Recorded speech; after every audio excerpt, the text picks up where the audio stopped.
A ver, nos hemos puesto a pensar de dónde vienen realmente nuestras emociones, porque la verdad no es una pregunta para nada simple. Bueno, hoy vamos a meternos de lleno en este misterio, explorando dos ideas súper potentes que nos van a explicar cómo el contexto y, fíjense, millones de años de evolución le dan forma a todo lo que sentimos. Pensemos en esto un momento. El corazón se nos acelera, ¿no? Pum, pum, pum. Pero, ¿qué significa? ¿Es terror porque vemos un peligro inminente? ¿O es la emoción, la euforia de recibir una noticia increíble? La reacción física, el latido del corazón, es la misma, idéntica.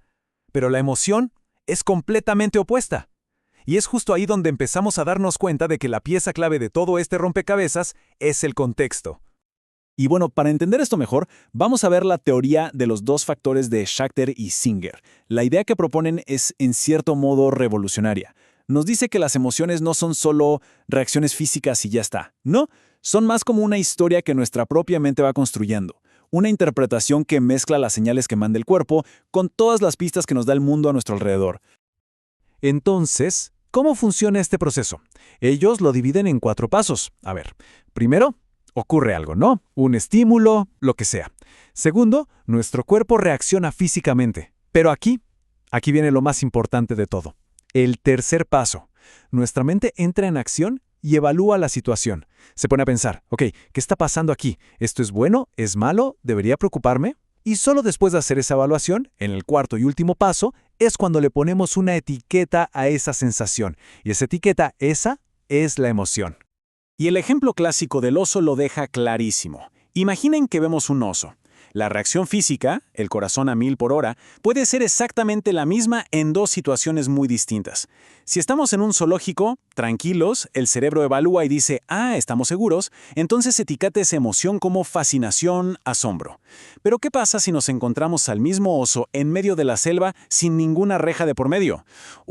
Ahí esa misma reacción física se etiqueta como pánico, como miedo puro. El contexto lo cambia absolutamente todo. Ok, entonces ya vimos que el contexto es clave para interpretar lo que sentimos. Pero esto nos lleva a otra pregunta, ¿no? ¿De dónde vienen esas reacciones físicas para empezar?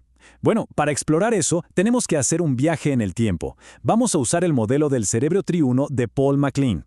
Pensemos en esto como una manera de entender la historia de cómo se fue construyendo nuestro cerebro, casi como un edificio, capa sobre capa, a lo largo de millones de años de evolución. Y esta historia empieza bien abajo, en lo más profundo y antiguo de nuestro ser, el cerebro reptiliano. Esta es la base de todo, los cimientos. Es el hogar de nuestros instintos más primarios. Hablamos de cosas como la respiración, el ritmo cardíaco, las funciones vitales que nos mantienen con vida. Es, en una palabra, pura supervivencia. Ahora, sobre esa base reptiliana, la evolución empezó a construir algo nuevo, una segunda capa. Con la llegada de los mamíferos apareció el sistema límbico, que como que abraza ese núcleo reptiliano. Y aquí es donde la historia se pone buenísima, porque es en esta capa donde nacen las emociones complejas. Es lo que nos permite crear lazos con otros, sentir alegría, tristeza, miedo, todo ese mundo interior. Y finalmente, llegamos a la capa más nueva, la más sofisticada de todas, la corteza o el neocórtex. Este es, digamos, el penthouse del cerebro.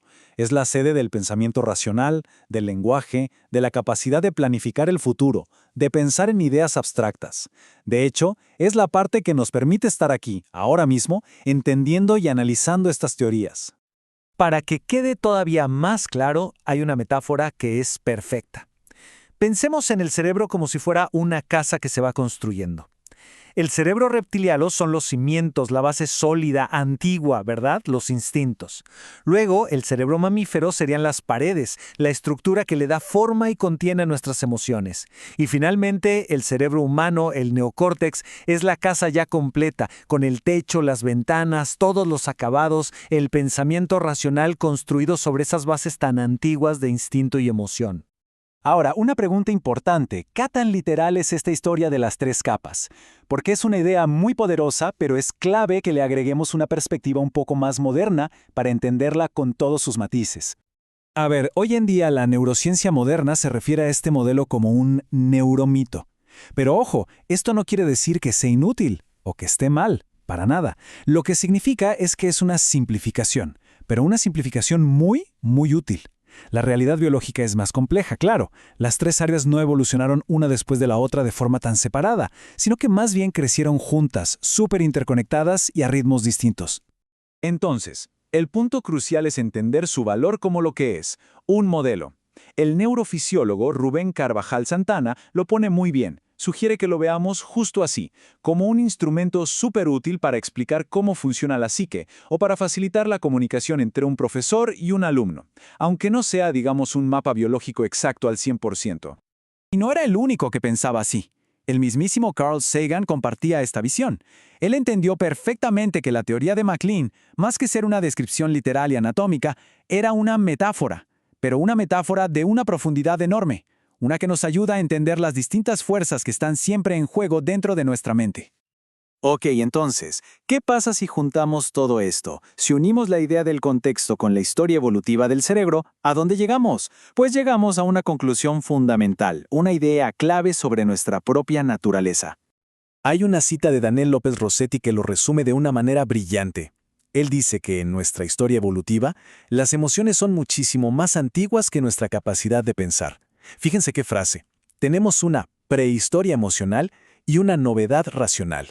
La emoción es la base, el fundamento sobre el que se construyó todo lo demás. Y esto nos lleva a la idea central de todo.